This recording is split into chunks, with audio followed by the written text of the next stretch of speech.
애동제자의 점사는 정확하고 직설적이다. 여러분은 이 말을 어떻게 생각하시나요? 신점을 좀 아시는 분들은 대다수 맞다고 하실 겁니다. 애동제자는 기본적으로 영이 맑아 신발이 생생하고 신의 공수를 가감없이 전하니 정확하고 직설적일 수밖에 없다면서요. 하지만 저희는 그렇게 생각하지 않습니다. 제가 이렇게 말했다고 애동제자는 실력이 부족하구나 라는 식으로 잘못 생각하지 마세요. 이 또한 틀린 말입니다. 제 말은 애동제자는 어떠하다 라는 틀에 갇히지 말라는 겁니다. 애동제자가 영이 맑고 신발이 좋다는 건 맞는 말입니다. 하지만 그 애동제자가 허주를 모시고 있다면 허주는 신이 될 자질이 없는 귀신을 말합니다. 무당이 신내림을 받는 과정에서 원래 받아야 할 신을 놓치면 허주가 들어앉는 불상사가 생기죠. 허주가 들어앉은 애동은 아무리 맑은 영이어도 엉터리 공수만 받아 점사가 하나도 적중하지 않거나 아예 공수가 내려오지 않아 말문이 열리지 않는 경우가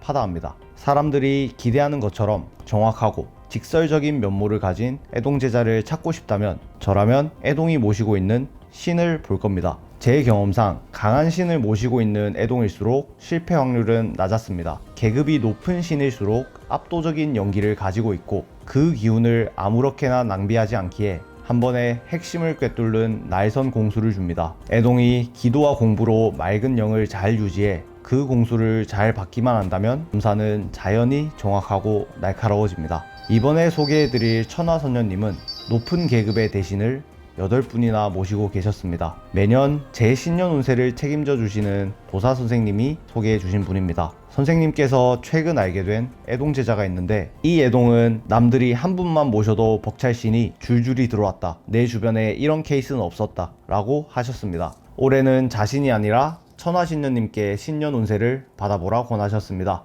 충분히 방문할 가치가 있다고 느껴 신정 다음날 천하신녀님의 점집에 방문했습니다. 점집이 위치한 곳은 점포동입니다. 점포역과 가까운 위치라 지하철을 타고 오시면 편할 겁니다. 위치 자체는 번화가라 찾아가기 어려운 편은 아닙니다. 다만 천하선녀님의 점집에는 간판이 없고 이름 한자도 적혀있지 않아 처음 오신 분들은 근처에 도착하고도 한참을 방황할지도 모릅니다. 저도 잠시 길을 헤매다 점집에 들어섰습니다. 선녀님을 뵙자마자 왜 간판을 달지 않으셨냐 여쭈니 이렇게 답하셨습니다. 아직 못 정했습니다. 어느 신령님 이름을 걸지. 점집 안을 살피니 선녀님의 말씀이 이해가 갔습니다. 탱화에 모셔진 신령님이 8분이었는데 그중 절반 이상이 천신 계열이었습니다. 칠성신, 삼불제석, 옥황상제, 산신과 용왕 같은 큰 신들이 모셔져 있었죠. 조상 계열 신도 있었습니다만 그조차도 한 주장하시는 분들만 매달려 있었습니다. 흥미로운 점은 선녀님께선 이 길에 들어서기 전까진 무속에 전혀 관심이 없는 일반인이셨다는 겁니다. 이렇게 강력한 신주를 가지셨으면서도 무속과 무관하게 살아오셨다니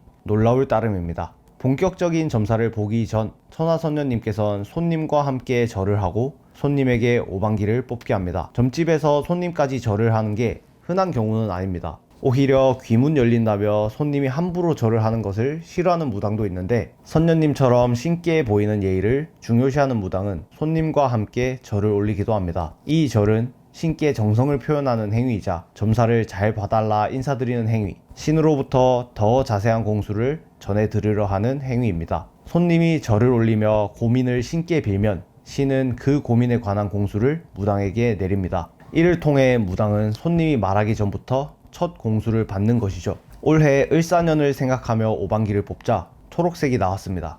좋지 않은 색입니다. 오방기에서 초록색은 사고와 구설을 상징하고 또 조상 문제가 생긴다는 뜻이기도 합니다. 오방기를 어떻게 뽑느냐에 따라 다른 해석의 여지가 있었겠지만 신년 운세를 생각하며 딱 하나만 뽑았기에 이건 분명한 흉조입니다. 오방기를 뽑은 후 자리에 앉으며 제대로 된 점사가 시작되었습니다. 부채와 방울을 통해 신의 공수를 내려봤던 선녀님은 목소리를 아주 낮게 깔고 말씀하셨습니다. 올해가 삼재 나가는 해인데 삼재가 다 나가기 전에 조상이 치겠다. 제가 초록색 오방기를 뽑은 이유를 납득할 수 있었습니다. 제 흉조의 원인에 조상님이 계셨네요. 어떻게 해야 할지 여쭤보니 선녀님은 이번에 할머니처럼 쉰 목소리로 대답하셨습니다. 굿할 것까진 없고 2월까지 죽은 듯이 살면 돼. 선생님이 공수를 주시던 그 짧은 순간에 장군 신의 목소리와 할머니 신의 목소리가 교차했습니다. 기운이 강한 8실명 각각의 영향을 모두 강하게 받고 계신 듯한 느낌이 들어 이 부분에 대해 선녀님께 한번 여쭈었습니다. 선생님께선 몸주신은 누구이신가요? 라고요.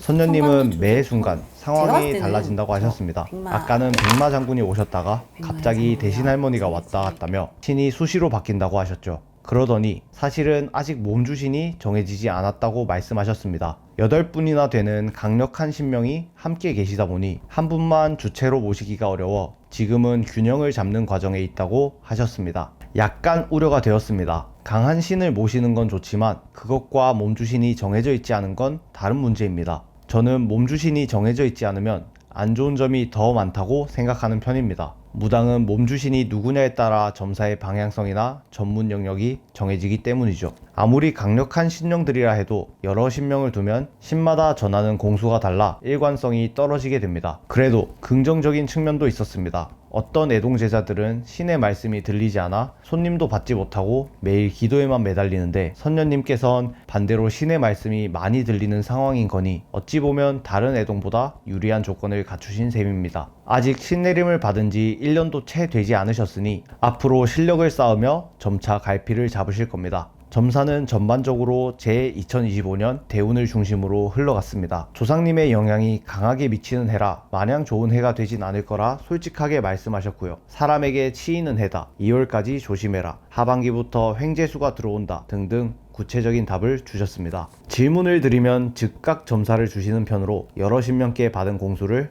느낀 바 그대로 전달하십니다. 정제되지 않은 날것의 점사가 다트처럼 문제의 중심을 탁 꽂습니다. 사주나루의 애동제자분께 점사를 받았을 때만큼이나 궁금증이 빠르게 해소되는 점사였습니다. 선녀님께서는 제 신년 점사를 마무리하기 전 다시 한번 신당 앞에 앉아 기도를 드렸습니다. 앉아서 5분 정도 골똘하게 비시더니 곧 제게 오방기를 다시 뽑게 하셨습니다. 이번엔 빨간 깃발이 뽑혔습니다. 오방기에서 빨간 깃발은 재수가 좋아진다는 의미가 있습니다. 제 대운이 안 좋아 보이니 간단하게 개운 기도라도 드리셨나 봅니다. 선녀님께선 제대로 된 치성에는 못 미치지만 조금이라도 기운을 풀어주고 싶었다고 말씀하셨습니다. 비록 개운 기도가 잠깐의 애군만을 막는 임시 방편일지라도 손님의 한 해 시작이 조금이라도 나아지길 바라는 선녀님의 성의가 감사하게 느껴졌습니다. 어렸을 때부터 그런 게 있었어요. 좀 유독 예민한 거, 청력, 시력 다 예민했었는데 난 다른 사람도 다 이런 줄 알았어.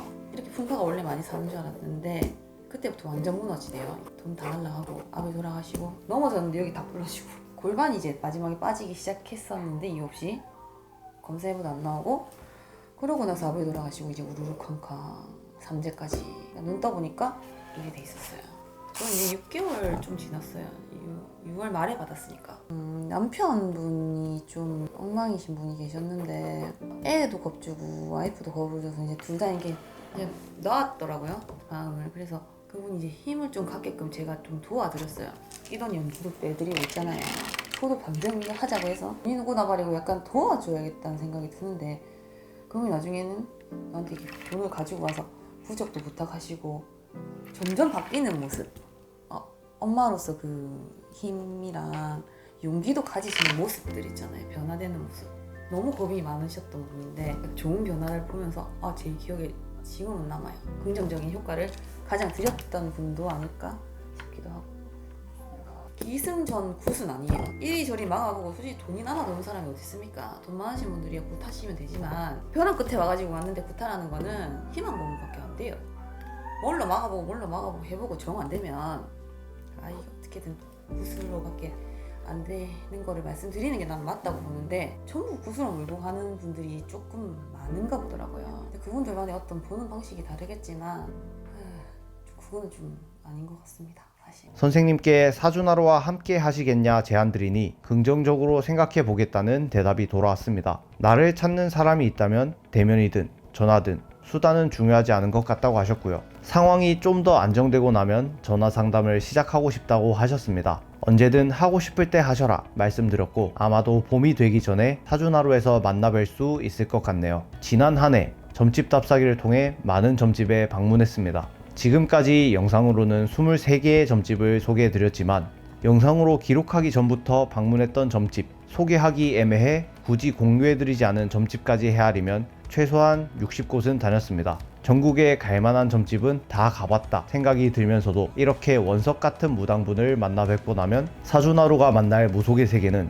아직 무궁무진하다 싶습니다. 올해에도 저희는 여러분께 유익한 무속 지식을 전해드리기 위해 발로 뛰겠습니다. 새해 복 많이 받으세요.